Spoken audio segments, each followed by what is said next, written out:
આપકી અદાલતમાં ક્રિકેટર યુવરાજ સિંહ પર આરોપ છે કે તેઓ ટીમના સૌથી તોફાની પ્લેયર છે. યુવરાજ, મેં સાંભળ્યું છે કે જીત પછી જો કેક કાપવામાં આવે અને તમારા હાથમાં કેક આવી જાય તો બધા પ્લેયર ભાગે છે દૂર તમારાથી.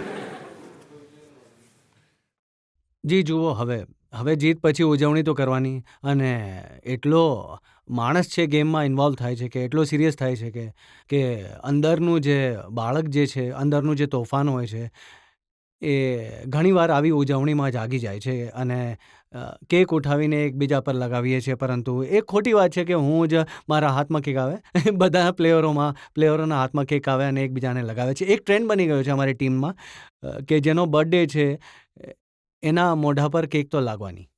મેં સાંભળ્યું કે સચિન તેંડુલકર જેવા સિનિયર પ્લેયરના મોઢા પર પણ કેક લગાડી દો છો. જી, એ તો એવા પ્લેયર છે જેમની પાસે જવા બધા અચકાય છે.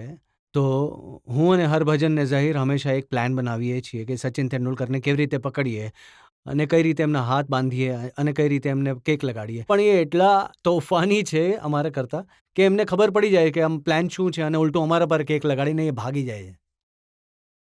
આ પહેલી વાર સાંભળવા મળી રહ્યું છે કે સચિન તેંડુલકર પણ તોફાની છે. સચિન તેંડુલકર બહુ તોફાની છે. એ આમ દેખાડતા નથી પણ અંદરથી ઘણા તોફાની છે. અમારાથી તોફાની, સૌથી વધારે તોફાની સચિન જ છે ટીમમાં. એટલે રમતના મેદાનમાં જે સચિન તેંડુલકર અમને દેખાય છે, અંદર પેવેલિયનના અંદર એ ડ્રેસિંગ રૂમની અંદર એ બીજા સચિન હોય છે. નહીં, એ ફિલ્ડ પર પણ તોફાન કરતા હોય છે. આમ તો પાછળની લાઈન પર ઊભા રહેશે ને કહેશે કે અહીંયા જો અહીંયા, પછી કહેશે કેપ્ટન બોલાવે છે. અમે કેપ્ટનને જોઈએ તો એ ક્યાંક બીજે જોતો હોય છે. તો આવા ઘણા તોફાન કરે છે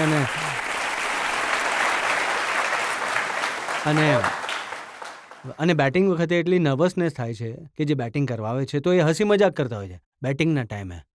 જ્યારે સચિન જેવા મોટા પ્લેયરની સાથે બેટિંગ કરો છો તો તમને એમનો સપોર્ટ મળે છે એમની તરફથી? આઈ થિંક એમની એક ખાસ વાત છે, જ્યારે તમે એમની સાથે બેટિંગ કરો તો તમને એ મોટા પ્લેયર બનાવે છે. એ તમને કહેવાનું શરૂ કરે છે કે તું જ્યાં સુધી રહીશ તો મેચ જીતીશું, તું આઉટ થઈ ગયો તો હારી જઈશું. તો એટલો કોન્ફિડન્સ મળે છે. તમને આટલા મોટા પ્લેયરે વાત કરી છે તો તમે એ થોડી નર્વસનેસથી બહાર આવી જાઓ છો તમે. સચિન તેંડુલકરમાં એવું શું છે કે આટલા વર્ષો સતત રમ્યા પછી પણ આજે વર્લ્ડના ટોપ ક્લાસ બેટ્સમેન છે, જ્યારે મેદાનમાં ઉતરે છે ત્યારે રન બનાવે છે? સૌથી સારી વાત એ છે કે એ ઘણા હમ્બલ છે અને ઘણા ડાઉન ટુ અર્થ છે. અને જો એ 200 બનાવે છે, 300 બનાવે કે 0 પર આઉટ હોય, એમની એવી રીતે રહે. દરેક માણસ સાથે વાત કરવાની. પછી ભલે કોઈ મોટો માણસ હોય કે કોઈ નાનો માણસ હોય, એ દરેક માણસ સાથે સારી વાત કરશે. અને બધા યંગસ્ટર્સને મદદ કરે અને કોઈને શો નથી કરતા કે એટલા મોટા પ્લેયર છે. અને ટેકનિકલી જે ક્રિકેટની ટર્મ હોય છે એના હિસાબે એ ટેકનિકલી વર્લ્ડના બેસ્ટ બેટ્સમેન છે. એમનામાં હાર્ડલી કોઈ એવી એક ફોલ્ટ છે જે મોટાભાગના બેટ્સમેનમાં હોય છે કે કોઈનું માથું પડી ગયું કે આ સ્ટ્રોક ખરાબ છે. એ ટેકનિકલી ઘણા સાઉન્ડ બેટ્સમેન છે અને ઓબ્વિયસલી બધાને ખબર છે કે એ ગોડ ગિફ્ટ પણ છે એમને. આ કેવી રીતે થઈ રહ્યું છે કે ઉંમર વધતી જઈ રહી છે અને સચિન તેંડુલકર હજી યંગર બેટ્સમેનની જેમ બેટિંગ કરે છે? એ આજે પણ 20 વર્ષ રમ્યા પછી એમની પ્રિપેરેશન એવી જ હોય છે જેવી શરૂઆતમાં કરી. એ એટલી જ પ્રેક્ટિસ કરે છે જેટલી તે બાળપણમાં કરતા હતા. અને એમનો ફોકસ એવો જ રહે છે. એમને કંઈ નથી રહેતું કે 10,000 રન કે 20,000 રન બનાવી દીધા. એમને એમ છે કે આગલી મેચમાં મારે શું કરવું. અને આગલી મેચમાં એ આઉટ થાય તો આવીને એ કમ્પ્લેન પણ કરે છે કે હું આ રીતે આઉટ કેમ થઈ ગયો છું. તો ક્યારેય પોતાના પરફોર્મન્સથી સેટિસ્ફાઈડ નથી થતા. મેં સાંભળ્યું છે કે તમે સચિન તેંડુલકરને ગ્રાન્ડફાધરની ઉપાધિ આપી દીધી છે. નહીં, ગ્રેન્ડફાધરની ઉપાધિ એટલે કે એ હવે એમને 20 વર્ષ થઈ ગયા છે જોતા. અમે નાના હતા ત્યારે તેંડુલકરને જોયા ટીવી પર અને હવે ઇન્ડિયા માટે મેચ જીતાડતા હતા. હવે એ સચિન તેંડુલકર ઘણું મોટું નામ છે ક્રિકેટનું. એકચ્યુઅલી 20 વર્ષ થયા એમને રમતા એટલે 4 ડિકેટ્સ થયા છે રમતા. 89માં શરૂ કર્યું એમણે. 1990sમાં એ આવ્યા પછી 2000, 2010, 2011 અને એકચ્યુઅલી એમને 4 ડિકેટ્સથી અમે જોઈએ છીએ. તો અમે એમને ગ્રેન્ડફાધર જ કહીએ ને. પણ એમણે પણ તમને ચેતવણી આપી છે કે જો તમે હવે એમને ગ્રાન્ડફાધર કહેશો તો એ જણાવી દેશે કે તમારા શું નામ રાખ્યા છે પ્લેયર્સે? જી, એ વોર્નિંગ તો મળી છે. તો તમે મારી પાસે નહીં બોલાવો, એમની પાસે કહો તો સારું રહેશે. અને મેં એ પણ સાંભળ્યું છે કે આ બધા તોફાનોમાં સૌથી વધારે જો તમારો કોઈ સાથ આપે છે તો હરભજન છે. જી બિલકુલ. એ જ પ્લાન બનાવે છે.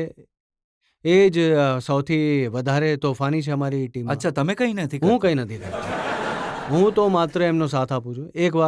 એકવાર તો એમણે લિસ્ટ બનાવ્યું હતું સૌરવ ગાંગુલીને લઈને બુદ્ધુ બનાવવાનું. પછી શું કર્યું એમણે? પાકિસ્તાનની સાથે મેચ હતી અમારી અને એપ્રિલ ફૂલ્સ ડે હતો.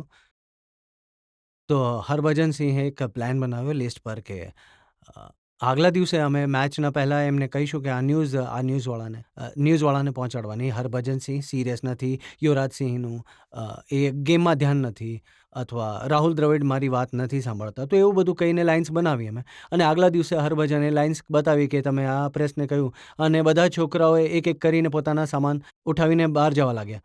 તો સૌરવ ભાગ્યો કે ઊભા રહો, મારી વાત સાંભળો.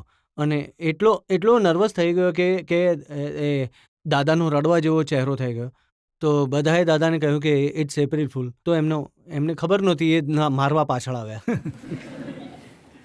હવે જેટલા કેપ્ટનો સાથે તમે કામ કર્યું છે એમાં સૌથી વધારે એગ્રેસિવ ગાંગુલી હતા?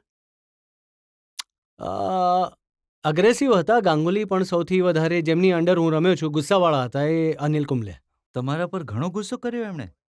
જ્યારે બોલિંગ નાખતા હોય છે અને જો હું પોઈન્ટ પોઝિશન પર હોઉં છું, જો મોહમ્મદ કૈફે જે કવર હતો વચ્ચે એક રન જતો હતો, તો પછી ઘણી ગાળો સાંભળી હતી મેં. તો એકચ્યુઅલી છે તો એ સારા માણસ, પણ એ બહુ ગુસ્સો કરતા હતા મારા પર. ફિલ્ડ પર તમારો પણ ગુસ્સો ઓછો નથી હોતો. 2-3 એક્ઝામ્પલ મારી પાસે પણ છે. હમણાં ઓગસ્ટની વાત છે, થોડા દિવસ પહેલાની. તમે જ્યારે 12th મેન હતા તો તમે જે શ્રીલંકામાં જે દર્શક હતા એમની સાથે ઝઘડો કરી લીધો હતો. મેં કોઈની સાથે ઝઘડો નહોતો કર્યો. મને ઝઘડા કરવાનો કોઈ શોખ નથી. જસ્ટ કે એમનું બિહેવિયર અમારા પ્લેયર્સની તરફ ખરાબ હતું. એ જે અમારી લાઇન પર જે પ્લેયર હતા એમના વિશે ઊંધું સીધું બોલતા હતા. મેં કહ્યું કે તમે આવું નહીં બોલો. તો આટલા સીધા પણ તમે નથી કે જઈને કહી દો કે ભાઈ સાહેબ આવું નહીં બોલો.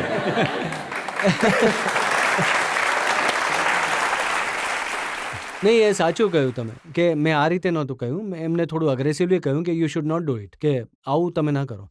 તો એમનું બિહેવિયર હટ્યું નહીં. તો મેં જઈને એક જે ઓથોરિટી હતી આઈસીસી, જે કામ કરવાવાળા હતા, એમને કહ્યું કે ધીસ ઇઝ નોટ રાઇટ. એટલી મોટી વાત નહોતી, એટલે મોટી બનાવી દીધી છે. અચ્છા, જે મોટી વાત હતી એ હું તમને જણાવું. જૂન 2009માં કેવિન પીટરસન, એમની સાથે ફિલ્ડ પર તમારો ઝઘડો થયો હતો? જી, ફિલ્ડમાં તો ઘણી તકરાર થાય. અને તમે એમની નકલ ઉતારી હતી, વાંદરાની જેમ ખોખોનો અવાજ કાઢીને. નહીં, એ એકચ્યુઅલી એમને મેં ઘણીવાર આઉટ કર્યા હતા. તો એમને મારી બોલિંગ પસંદ નથી. તો એમણે મને નામ આપી દીધું પાઈ ચક્કર. પાઈ ચક્કરનો અર્થ થાય છે જેનો બોલ, જેને છે ને સીધો ફેંકતા નથી આવડતું, એ અહીંયા સાઈડથી ફેંકે છે, તો એ ખબર નહીં બોલ કઈ તરફ જશે. તો આ રીતનું એણે નામ આપ્યું હતું. તો મેચમાં જે પણ આર્ગ્યુમેન્ટ થયા હતા, તો એ આ કારણે મને કંઈ કહેતા હતા, તો હું એમના પર પછી પડ્યો. ના, પણ તમે જરા એક્ટ પણ કરીને બતાવ્યું હતું ત્યાં ફિલ્ડ પર. એ કહેતા હતા કે તો પોતાની જાતને બહુ મોટો પ્લેયર સમજે છે, કે ભગવાન સમજે છે. તો પોતાને ભગવાન સમજે કે you think you are a God.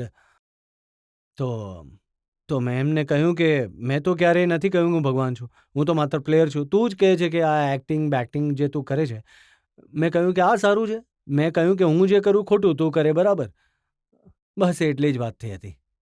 South African છે ડેલ સ્ટેન, એમની સાથે પણ તમારી કોઈ તકરાર થઈ? ડેલ સ્ટેન સાથે એવું કંઈ ખાસ કિસ્સો નહોતો થયો. એ તો બહુ ફાસ્ટ બોલિંગ કરતા હતા. મેં કહ્યું કે ભાઈ ધીરે નાખ, થોડી ઘણું ફાસ્ટ નાખે છે તું.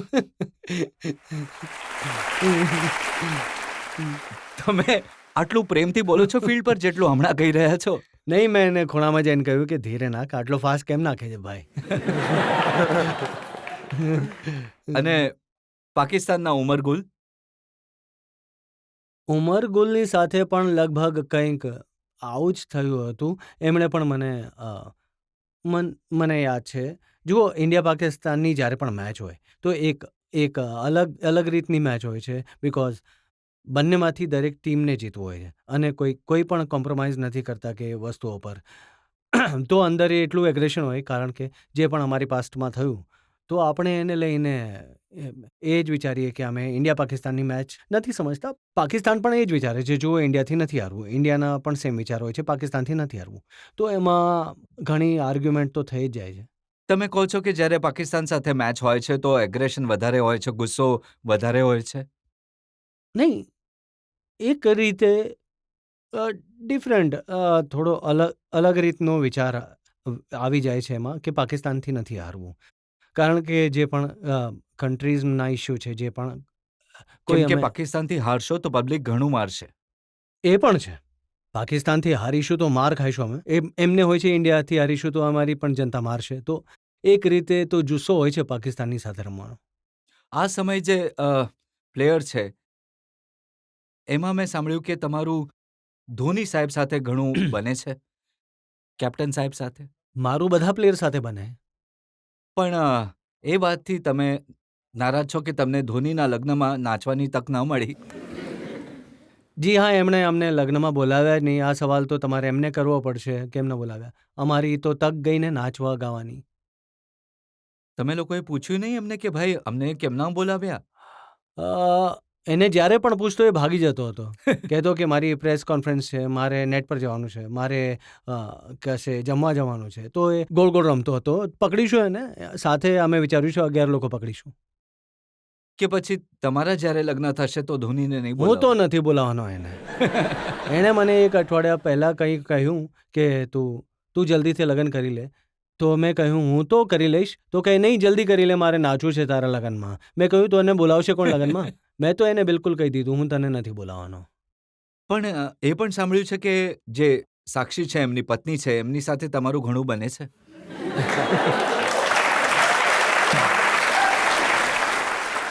નહીં, એ ઘણી સ્વીટ છે ને એમની સાથે વાત કરીને સારું લાગે છે. એ ધોનીની બિલકુલ ઓપોઝિટ છે. ધોની ઘણા એક શાંત અને કામ માણસ છે અને સાક્ષી ઘણી યંગ અને વાઇબ્રન્ટ છે અને એમને એ તો ઘણું સ્વીટ કપલ છે એમનું. તો એની સાથે વાત કરીને હું ધોનીની ઘણી ખિંચાઈ કરું છું. મળીને બંને કરીએ છીએ.